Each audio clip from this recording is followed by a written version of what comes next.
to the cloud. Recording to the cloud. Okay. Good morning. No, it's definitely afternoon. The sun's at 3 o'clock here. She's lying. Somebody's in the morning hours. It's my morning. It's 5 o'clock somewhere. Okay. Okay, so welcome. Thank you for joining us. You must think we're absolutely crazy. And you know what? You're right. Here we go. My insane thoughts are showing me a meaningless world. Okay. So we are on lesson 54. I wonder what we're going to learn today. I'm excited. Yeah, me too. These are the review ideas for today. Number 1, I have no neutral thoughts. Neutral thoughts are impossible because all thoughts have power. They will either make a false world or lead me to the real one. But thoughts cannot be without effects. Yeah.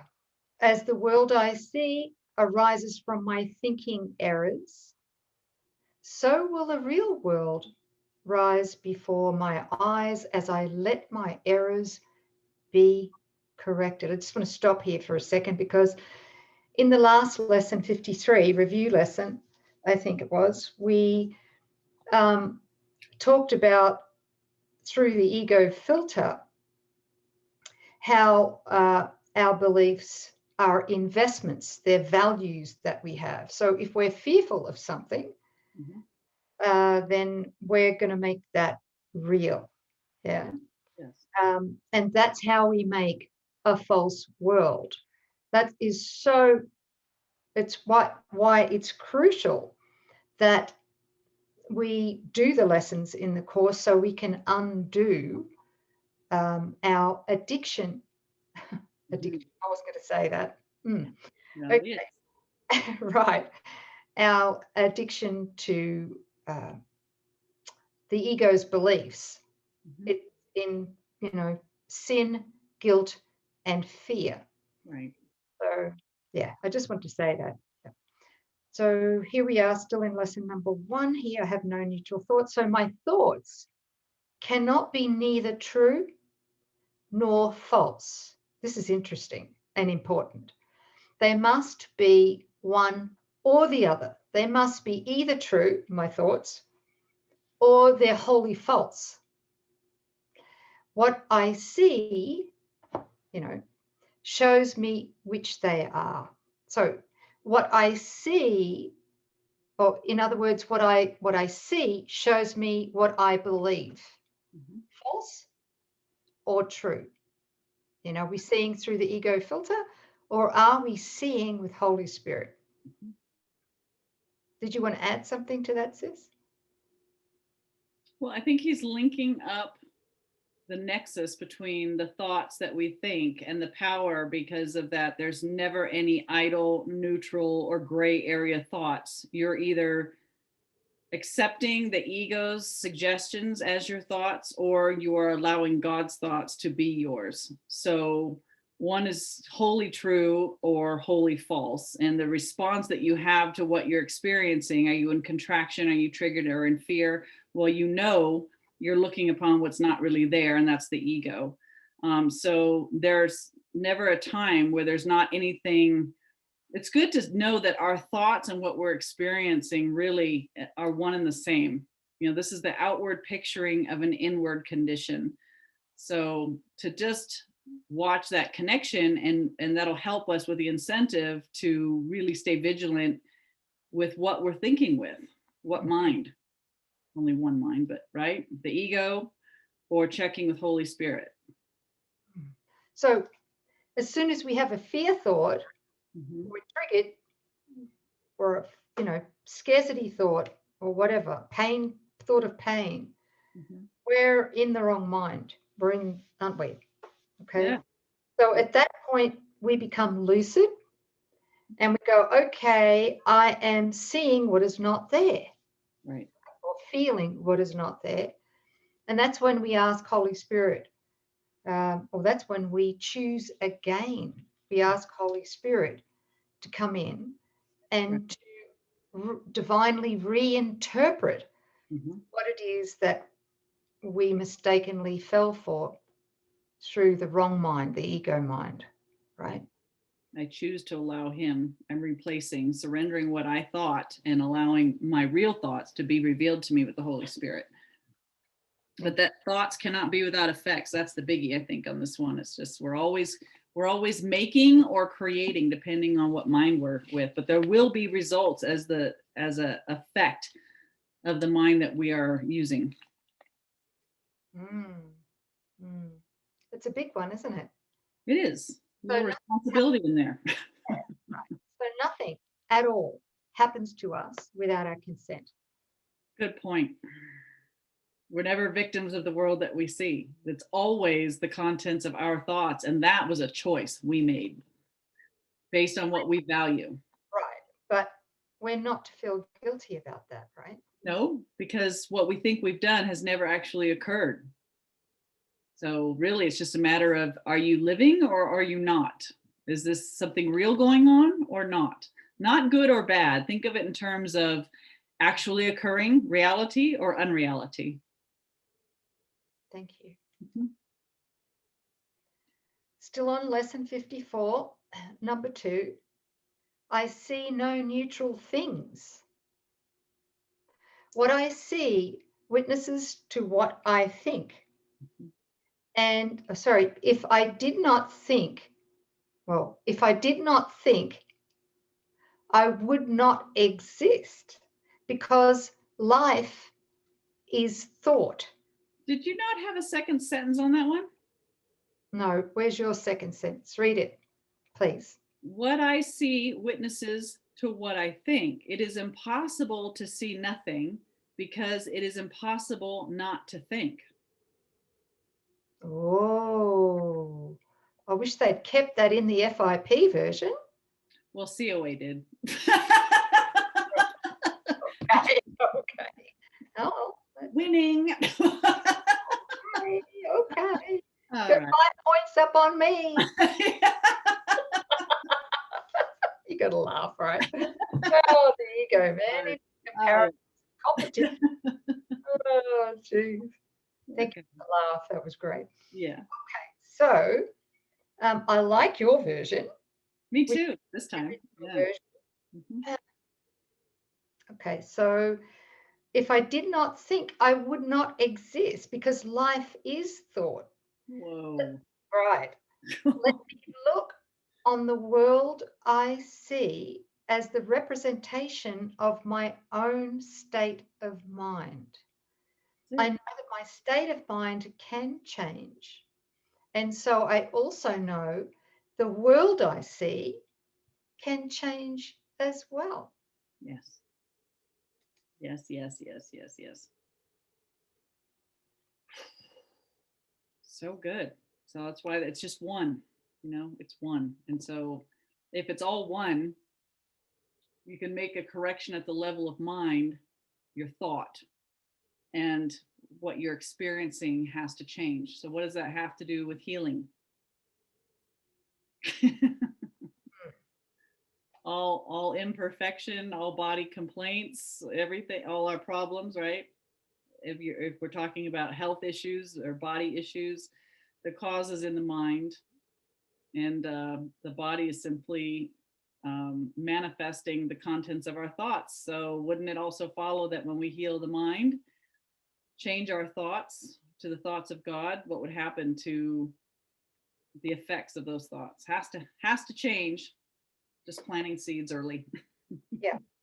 So something's coming in. So I'm not understanding. So just bear with me for a few seconds while I entertain Coreen. Let me think if I think of a joke here. Oh, you too. Hang on a minute. So okay. That little revision lesson is I see no neutral things, right? Right. Okay. So if I see no neutral things, And yet, the body, you know, is neutral. Mhm. But not the way, depending on how we're Talk viewing about it. that, because that might, you know, elsewhere in the course, Jesus explains that basically everything we think we see in the dream is neutral. Yes. It has no meaning apart from the meaning we assign to it, right? Yes. Okay, so the body Mhm. is completely neutral. Mhm. It's a made up thought in the mind.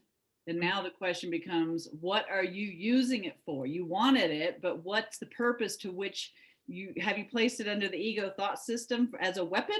Or Yes. are you placing it under the divine mind as a communication device? But anyway, yes, we've assigned value to it based on what we want to use it for.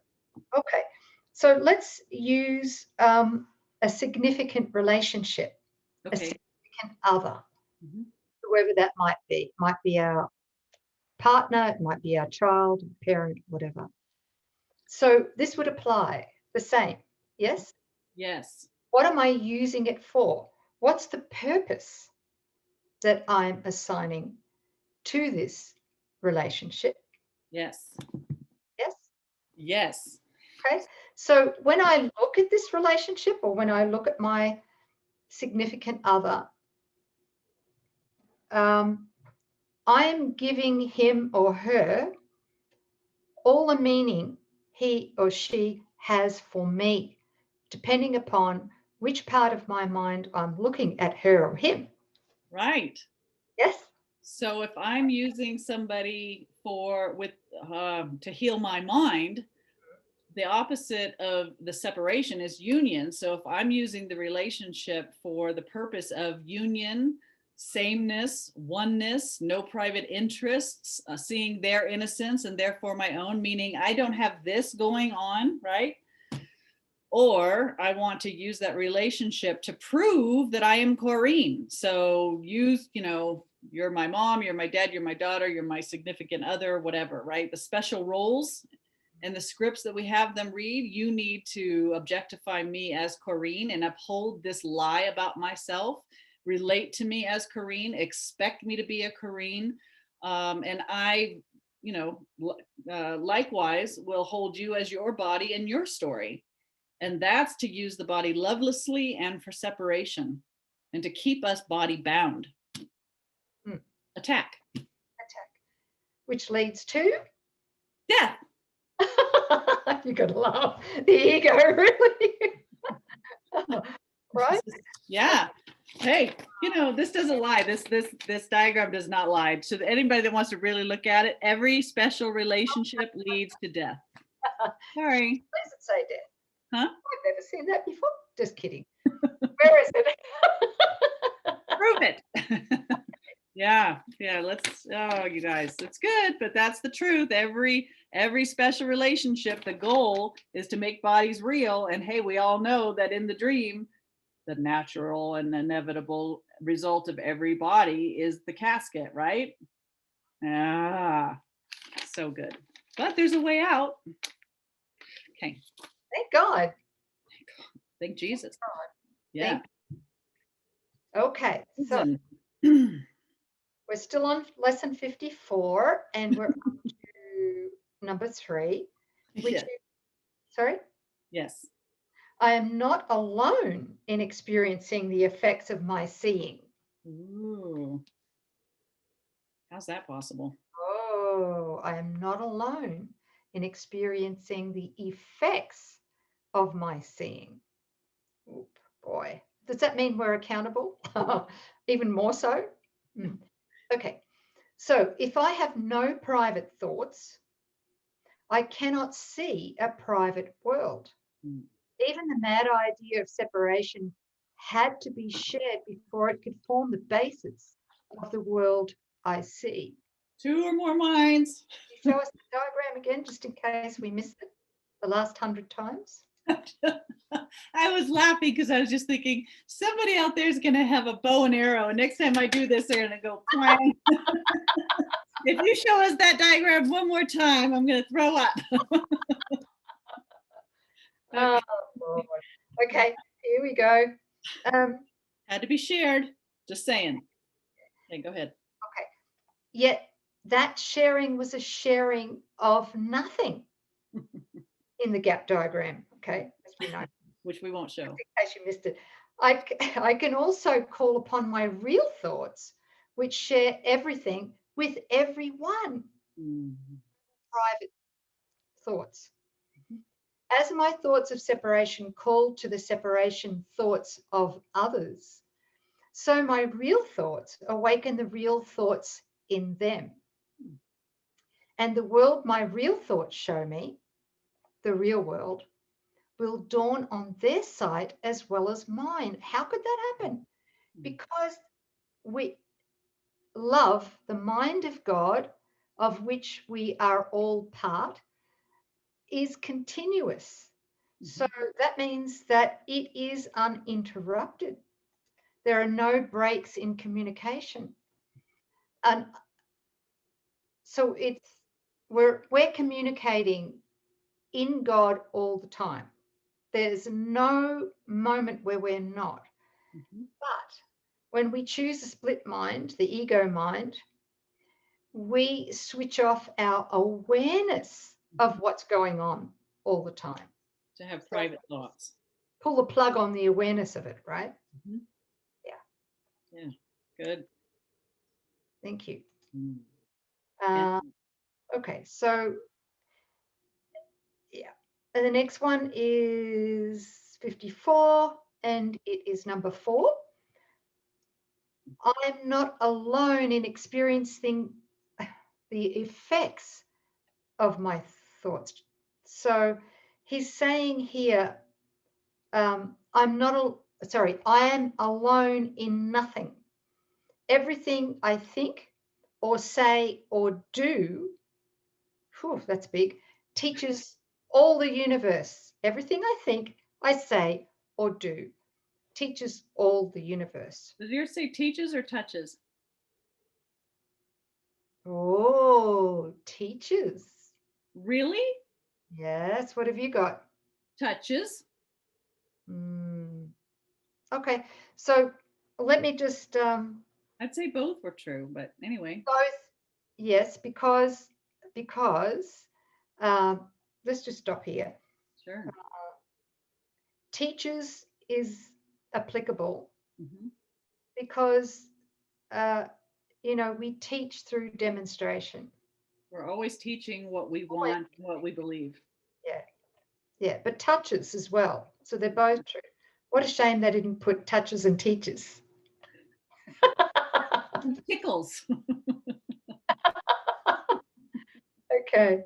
A son of God cannot think or speak or act in vain. He cannot be alone in anything. It is therefore in my power to change every mind along with mine, for mine is the power of God. Ooh. Is that what it says in yours? Yes. Because all minds are joined as one.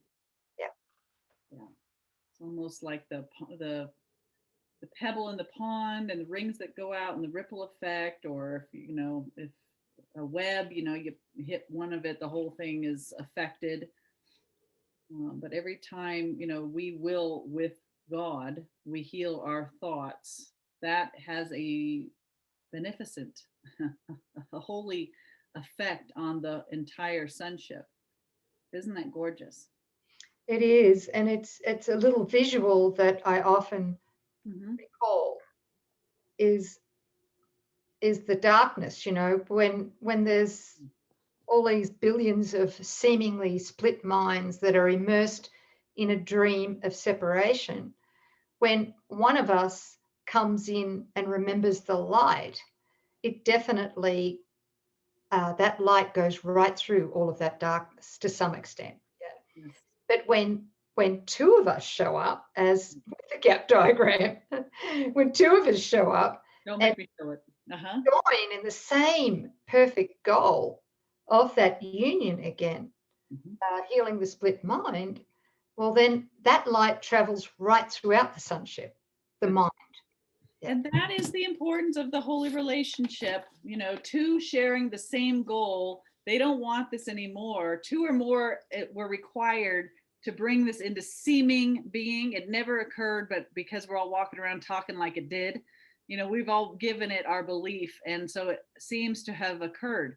When two or more have this as their singular desire, remember that what's inside the circle, this unified mind, is the exact same as what's outside of it, and that circle falls away. So all that there is, two or more who join in the perfect undivided will of God to join in no oneness or creation, that is the presence of God. That is the will of God here in the dream. That is the home of the Holy Spirit. And he uses that relationship to perform miracles, and it's going to have its own divine function. It's amazing. But this is miraculous. And what when two share the same goal, just as devastating as that was, imagine the power when two agree, no, come back to the mind of God. And that's the goal of our relationship, that right there. Beautiful. Thanks for bringing that in. Yeah. That's important to bring in, because we're 1/6 the way through here. I think.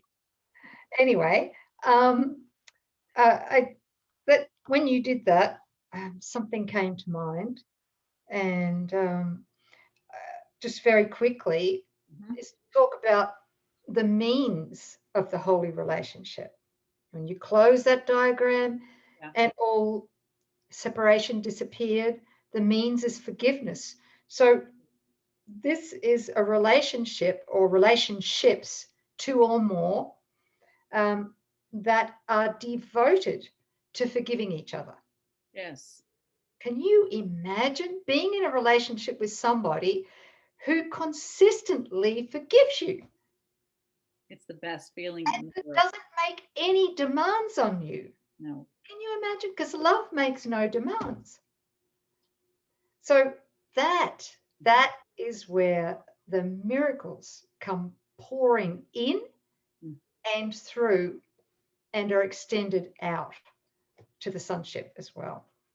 And you can feel the world as we all know it, the world of separation. Everybody's got their deep-seated unworthiness and hidden secrets inside. And in the world, let's face it, should you actually have the guts to bring it up and confess it to somebody, 99.9% of the time, that person makes a mental note, takes that information, files it away, and then uses it to, knife you in a moment of vulnerability when it suits them. So this is why we don't show our cards. And so I just want you to breathe in and feel into what it would be like to have a full-time relationship. Doesn't have to be man and woman, friend, whatever, any two that decide that this is what I want and only this, I want to heal my mind, to have somebody that is committed to that, whatever you have to bring to the light, to the relationship, whatever darkness, unworthiness, thoughts of past abuse, victimization, or being a victimizer, whatever we just are terrified to look at or even admit to bring it to the table and feel into the truth that holy relationship partner, their vow to you is to forgive that and know that it's no part of you, to recognize, to make the positive separation in their mind on your behalf when you still seem to be somehow emotionally charged to that story. It's like they're right there to hold and know that isn't you. That's never been you. That's happening in an ego thought system, and you're not that.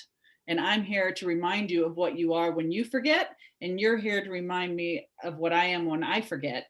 And the trust that builds, and then of course the overflowing gratitude and the love that develops, because that's your commitment to one another. It's not of this world.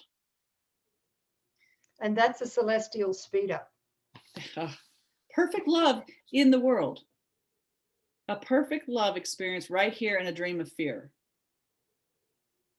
It's possible. Yeah. Thank you. Thank you. Thank you, sis. Thank you.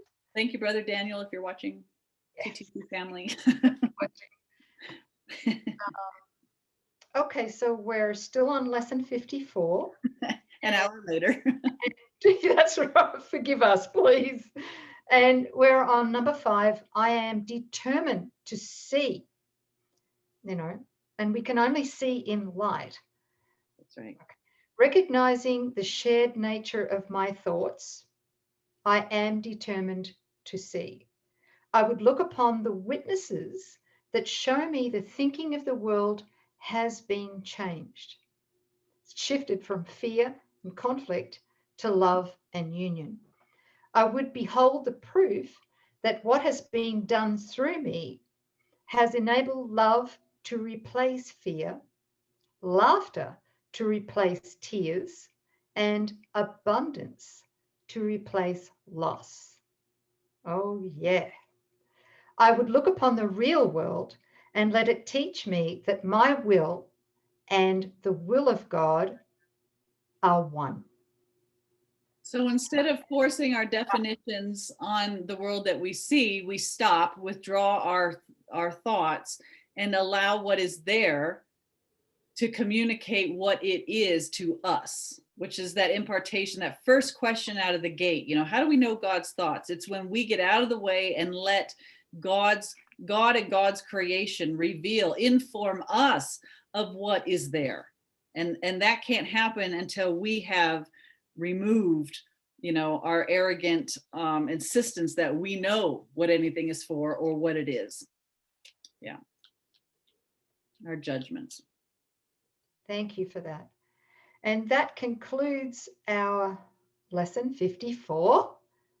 And thank you very much for joining us. And we'll see you tomorrow for lesson 55. 55 comes after 54. Yes, usually. Yes. Okay, thank you. Thanks, everybody. Bye. Thank you. Bye. Thank you.